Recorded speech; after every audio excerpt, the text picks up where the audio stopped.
తెలంగాణలో అత్యంత పేదలను ఆదుకునేలా త్వరలో సమగ్ర సర్వే మహిళా సంఘాల ద్వారా నిర్వహణ సెర్ఫ్ ప్రతిపాదనలో సీఎం ఆమోదం అనంతరం కార్యాచరణ.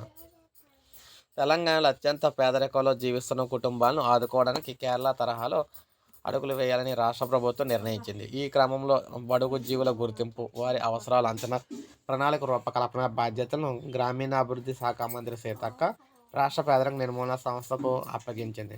ఇప్పటికే సెర్ఫ్ తెలంగాణ సమ్మిళిత జీవనోపాధుల కార్యక్రమం కింద 5 జిల్లాల్లోని 8 మండలాల్లో అత్యంత పేదల గుర్తింపు కోసం సర్వే నిర్వహించింది.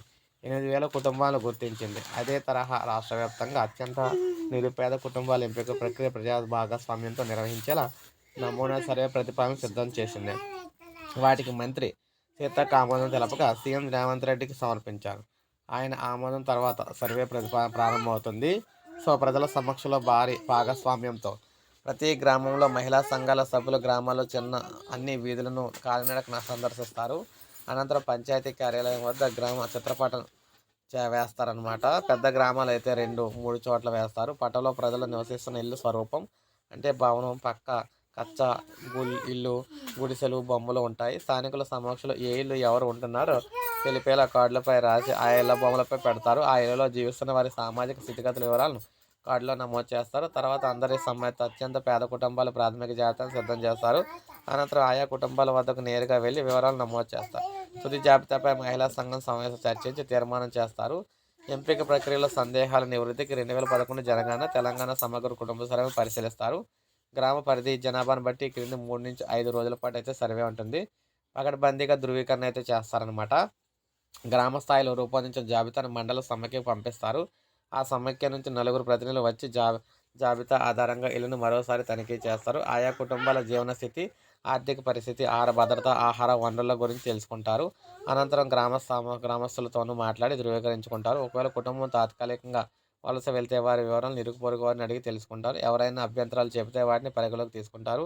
అనంతరం తుది జాబితాను సిద్ధం చేస్తారు. ఈ జాబితాను ఎంపీటీఓలకు సమర్పిస్తారు.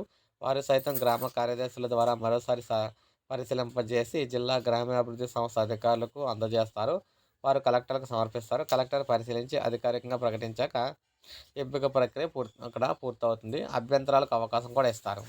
అర్హత ఉన్న, పేరు రాని వారు, సర్వే సమయంలో అందుబాటులో లేని వారు, అనర్హుల జాబితాలో చేరినట్లు ఫిర్యాదులు చేయాలనుకునేవారు తమ గ్రామ మండల సమైక్యలకు రాతపూర్వకంగా దరఖాస్తు ఇవ్వాలి.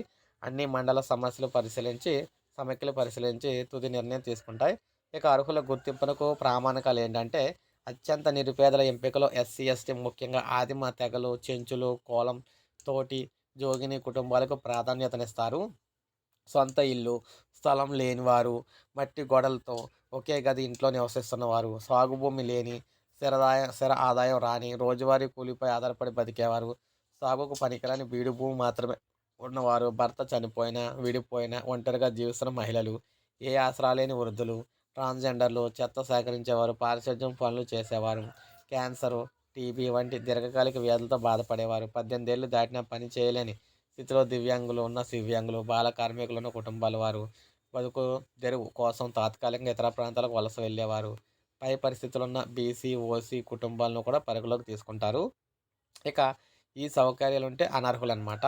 కుటుంబ సభ్యుల్లో ఎవరైనా ప్రభుత్వ ఉద్యోగం ఉండటం, నెలకు 10,000 కంటే ఎక్కువ ఆదాయం ఉన్నవారు, ఆదాయ పన్ను చెల్లించేవారు, కారు, ట్రాక్టరు, జీపు ఉన్నవారు, 2.5 ఎకరాల కంటే ఎక్కువ మాగాని మోటార్ పంపు సెట్లు, బోరు బావి ఉన్నవారు, బ్యాంకు, ఇతర సంస్థల నుంచి 50,000 కంటే ఎక్కువ రుణం కలిగి ఉన్నవారిని జాబితాలో చేర్చరాదని సెర్ప్ అయితే నిర్దేశించింది.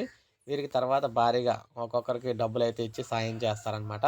సో ఇది అప్డేట్. ఒక లైక్ చేయండి, సబ్స్క్రైబ్ చేసుకోండి, మన ఛానల్ సబ్స్క్రైబ్ చేసుకోండి.